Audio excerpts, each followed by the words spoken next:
It is now time for the first talk.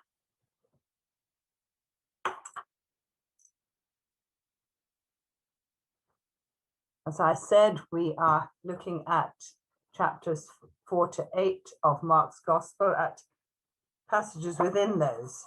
The first one is the stilling of the storm in chapter 4, and then Jesus walking on the water in chapter 6, and the conversation about the leaven of the Pharisees and Herodians in chapter 8. So here we have a painting of Jesus in the boat in the very stormy weather with his disciples.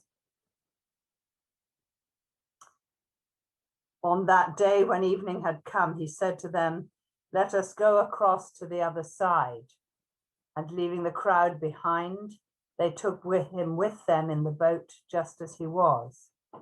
Other boats were with them, and the waves beat into the boat so that the boat was already being swamped. But he was in the stern, asleep on the cushion. And they woke him up and said to him, "Teacher, do you not care that we are perishing?" He woke up and rebuked the wind and said to the sea, "Peace, be still." Then the wind ceased, and there was a dead calm.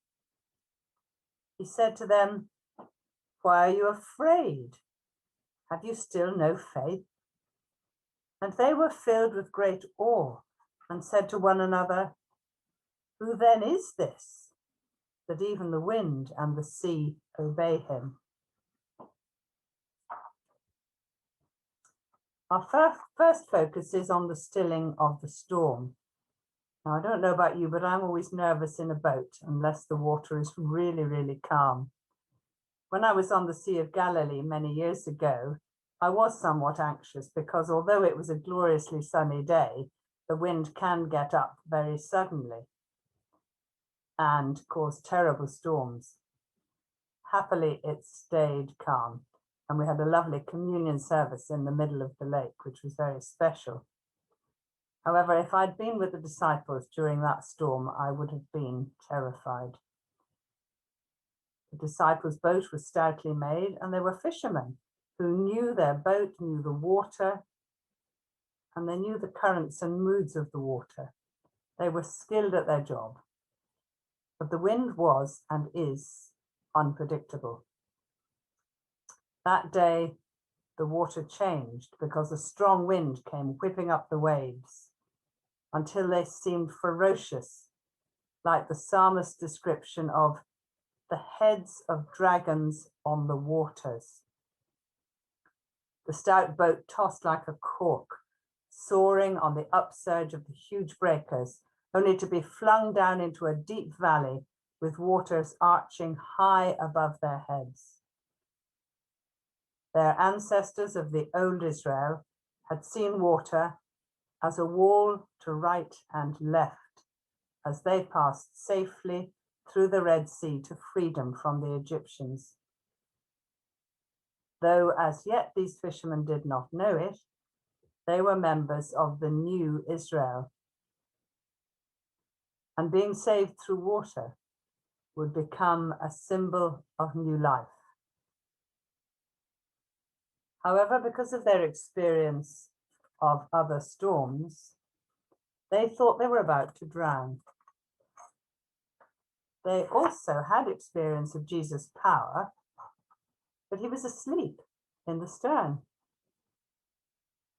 He may not have been a fisher, but he was the fisher of people.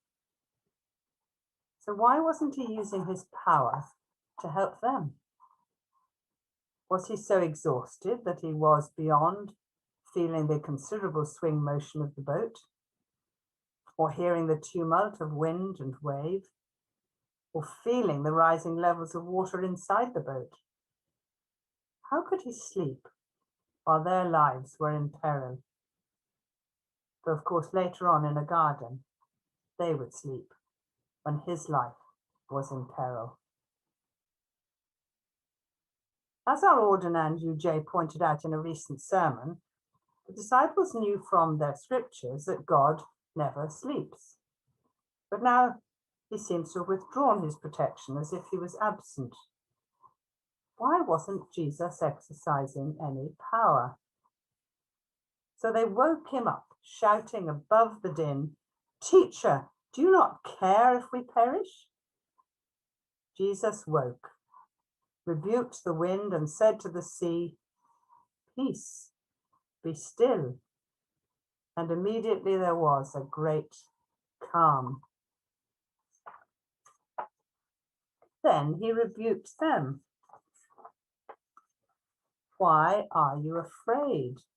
Have you still no faith?" To challenge their fear and lack of faith seems very unfair. But what is Jesus really saying? Those who are close to Jesus are not exempt from storms. And the heavy weather of life can hit us all, as we have discovered in this past year. Our little boats feel very vulnerable and ready to sink. And we want to cry out, "Wake up, Lord, don't you care that we are drowning?" But Jesus' presence in the boat is evidence of God's care. Jesus was with his disciples in the midst of a storm, and he is always with us in the midst of our storms. To call on him for help is to acknowledge that we are out of our depth, and that will open the way for him to act. Now, I don't think that means that we're to do nothing, and I imagine the disciples had been making frantic efforts to bail the water out of the boat. But when we open the way for Jesus to help, he will not let us down, even if his timing is very other than what we would like.